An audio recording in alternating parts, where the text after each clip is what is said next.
أعوذ بالله من الشيطان الرجيم. بسم الله الرحمن الرحيم.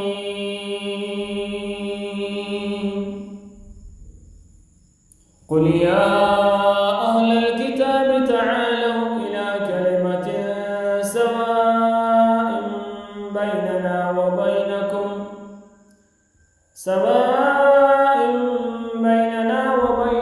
ألا نعبد إلا الله ولا نشرك به شيئا ولا يتخذ بعضنا بعضا أربابا من دون الله فإن تولوا فقولوا اشهدوا بأننا مسلمون. يا أهل الكتاب لم تحاجون في إبراهيم وما أنزلت التوراة والإنجيل إلا من بعده أفلا تعقلون.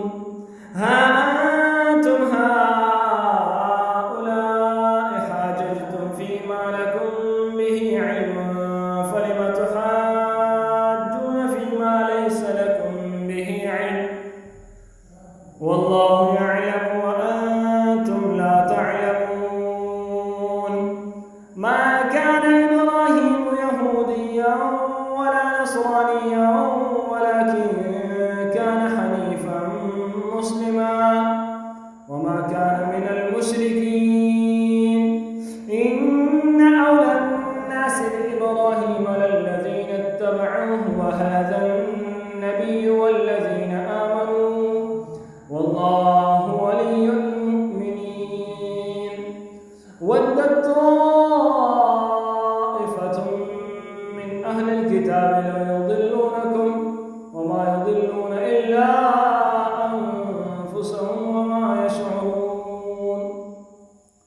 يا أهل الكتاب لم تكفرون بآيات الله وأنتم تشهدون. يا أهل الكتاب لم تلبسون الحق بالباطل